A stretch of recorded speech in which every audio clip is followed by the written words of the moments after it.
ভাবছেন তো জঙ্গলের মধ্যে কি করছি? From here we are going on a new adventure এবং শেষ করব এইখানে নেপালের মার্দি হিমালয়ে। বাট এই পর্যন্ত আসার যে জার্নিটা সেটা ভীষণ ভীষণ ভীষণ ইন্টারেস্টিং ছিল, আর এটাই আমি আপনাদের এই সিরিজে দেখাবো।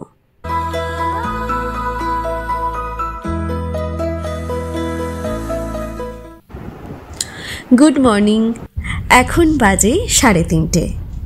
এয়ারপোর্ট যেতে যেতেই আপনাদের একটা ইনফো দিয়ে রাখি, আমরা আগস্টের শেষের দিকে টিকিট কেটেছিলাম। প্রথমে ডিরেক্ট ফ্লাইট ছিল সকাল 11:30টায়, তারপর সেটা হলো সকাল 7টা। এর মাঝখানে আরও অনেক কিছু ঘটে গেছে, সেটা নিয়ে আলাদা একটা ভিডিওতে আপনাদের ডিটেলসে বলবো। লাগেজ চেকিং করে ঢুকলাম। আমাদের গেট নম্বর 21-এর সামনেই দেখছি একটা কফি শপ। চলুন কফি খাওয়া যাক।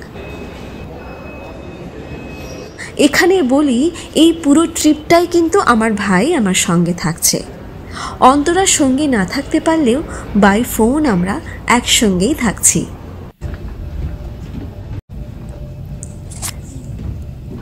বোর্ডিং শুরু হয়ে গেছে, এখন দিল্লি যাচ্ছি, ওখানেই আমাদের ইমিগ্রেশন হবে, তারপর কাঠমান্ডু।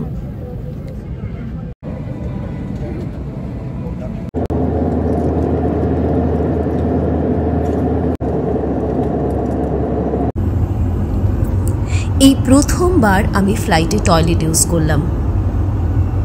এত ছোট যে দাঁড়ানোর জায়গাটুকুই নেই, তবে খুব প্রয়োজনে মোটামুটি কাজ চালিয়ে নেওয়া যেতে পারে।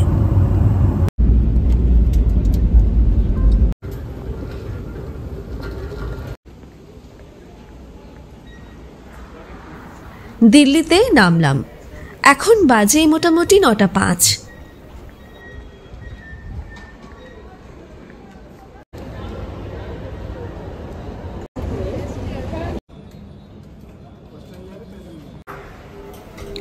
Immigration complete. 11:55 আমাদের ফ্লাইট। হাতে খানিকটা সময় আছে, খিদেও পাচ্ছে। চলুন ব্রেকফাস্টটা করে নেওয়া যাক।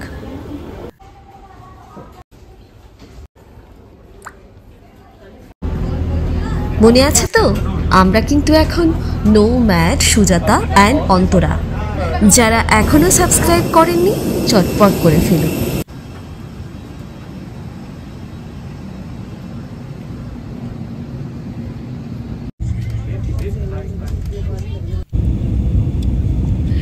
দিল্লি থেকে কাঠমান্ডুর এই জার্নিটা কিন্তু ভীষণই সুন্দর। দেখুন, পুরো রাস্তাটাই আমরা হিমালয়ের রেঞ্জটা দেখতে দেখতে যাচ্ছি। কি যে অপূর্ব দৃশ্য! আপনাদেরকেও এখানে বলে রাখি, আপনারা যখন সিট নেবেন ডান দিকের সিটটাই নেবেন, তাহলে কিন্তু একটু বেশি ভালো দেখতে পারবেন।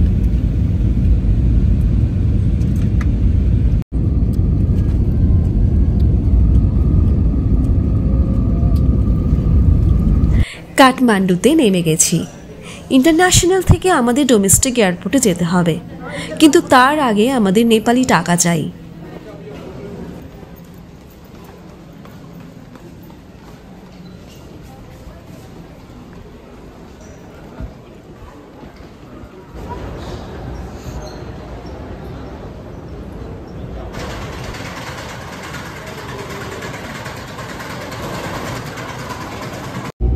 फ्लाइट कितना बजे तक चलता है? ক্যাব বুক করে মানি এক্সচেঞ্জ করতে যাচ্ছি। 9 o'clock डोमेस्टिक के ভেতরে।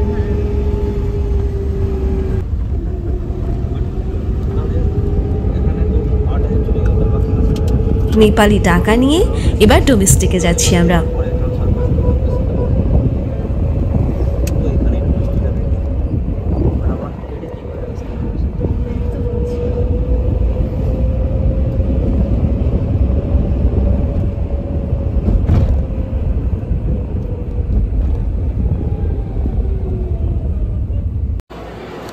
তিনটে 50-এর ফ্লাইটের টিকিট কাটলাম। কাঠমান্ডু থেকে পোখরা যাওয়ার সময় ভীষণ সুন্দর অন্নপূর্ণার ভিউ পাওয়া যায়। এছাড়াও পোখরা এয়ারপোর্ট থেকেও ভীষণ ভালো ভিউ রয়েছে।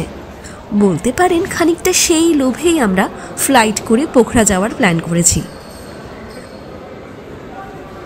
ফাইনালি বোর্ডিং শুরু হয়েছে, তবে ফ্লাইট অনেক অনেক লেট। প্রায় 4:20 বাজে, এখনো কোনো অ্যানাউন্সমেন্ট নেই।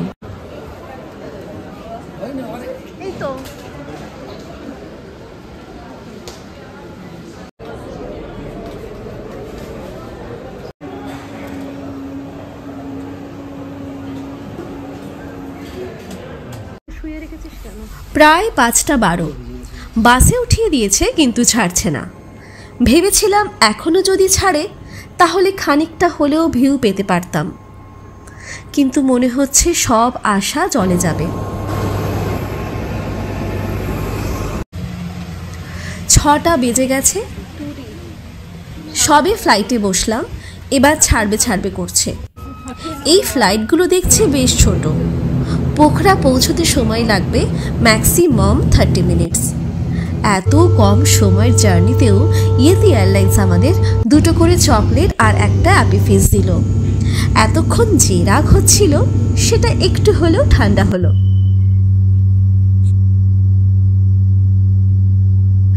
পুরো অন্ধকার হয়ে গেছে, কিছুই দেখা যাচ্ছে না। একটু দুঃখ হচ্ছে, আবার ভালোও লাগছে এই ভেবে যে অবশেষে পোখরা পৌঁছবো। এখন ঠিক 6:30 বাজে।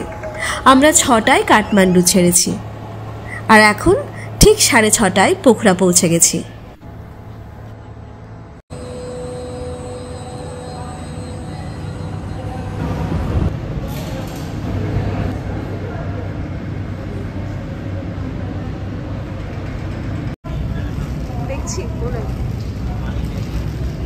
होटल एबीसी जाएंगे।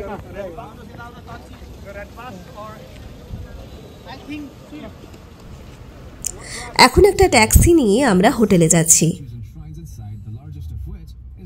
अर्ली मॉर्निंग में थोड़ा बादल सा हो जाता है कभी कभी, हाँ। इसीलिए क्लियर नहीं रहेगा, दिन में अच्छा रहेगा।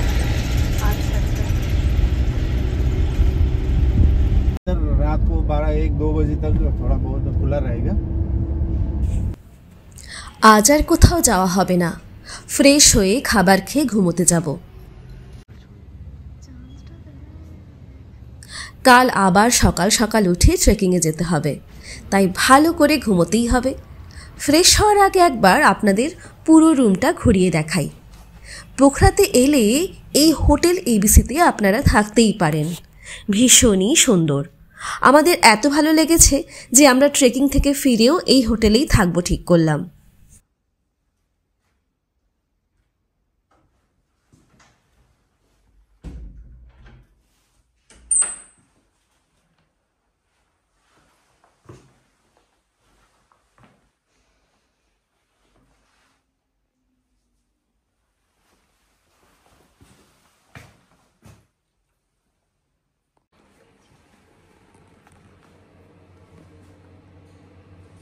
टच करो।